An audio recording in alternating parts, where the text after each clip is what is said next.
Okay, so we have everything necessary here to make a good English cup of tea.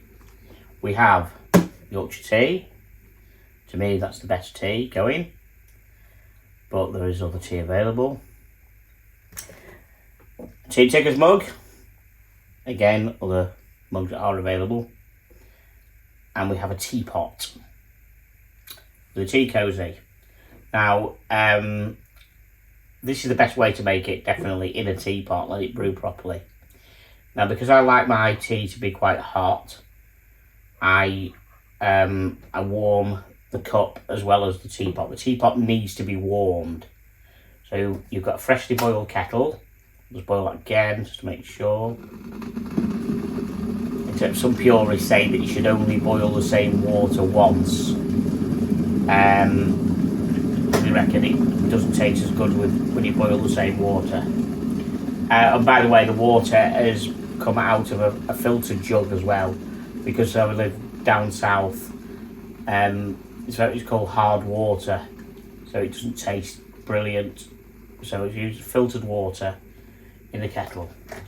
So pour some in there and warm the teapot up.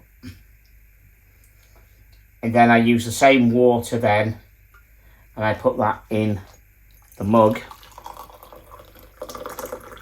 and I will keep that in the mug to keep that warm. And then the general rule is with tea bags in a pot is you have one bag per person and then one for the pot. So just myself, so one for me and one for the pot.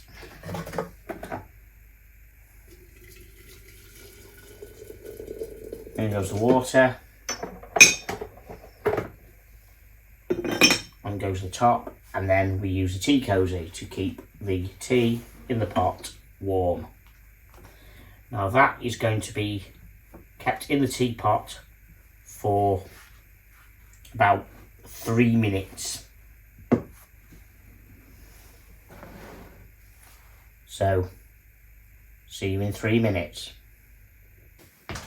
Okay, so 3 minutes was up. I'll just get rid of the hot water that's in the cup. There we go, so the cup is now nice and hot. And we will just dish out the tea.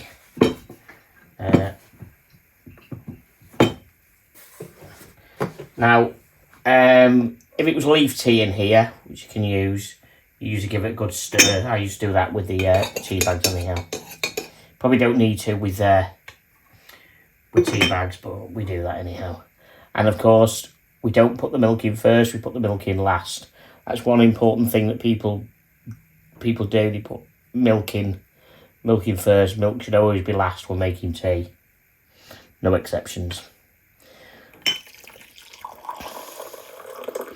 And make sure, of course, you don't overfill the cup, because you want to put, if you like yours milky, which is a no-no for me, but some people do, you've got to have to leave enough room to put the milk in.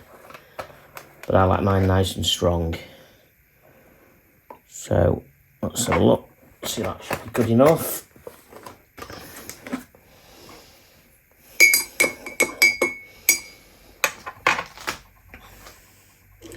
There we go. And that is a nice, strong cup of English tea made the correct way. Now, you can make it the lazy way without using the teapot, but it has to be done the correct lazy way.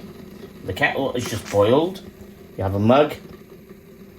So, what you do, you warm the cup first. You don't necessarily leave that for 3 minutes, whatever.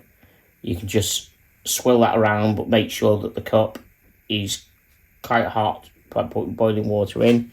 Get rid of the boiling water. You must warm the cup. Okay. Then, of course, you use one tea bag only. not the one for the pot and one for yourself like normal. Tea bag in first, always tea bag in first. Boiling water.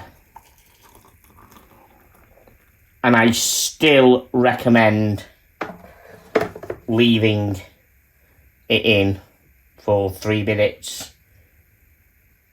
Not just swirling it around and just pulling the tea bag out straight away. Absolutely no, it will not.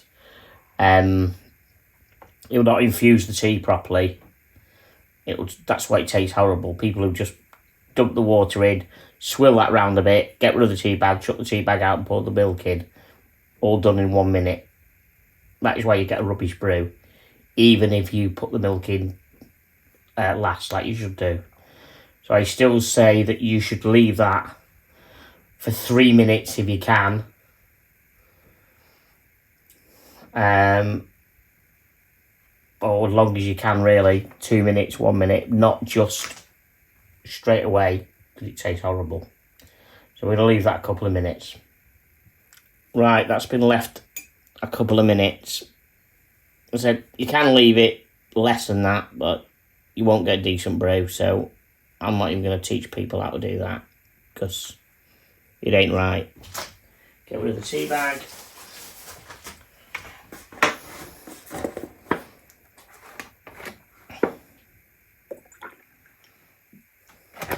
Milk.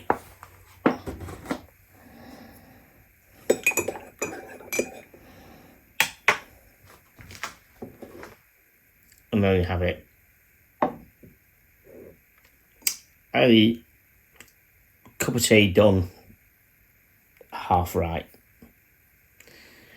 Thank you for watching. If you like the style of this video, please give it a thumbs up. If you haven't joined the Tea and Tickers channel and you're interested in tea and watches, please subscribe, and please catch me on the live streams 3 times a week.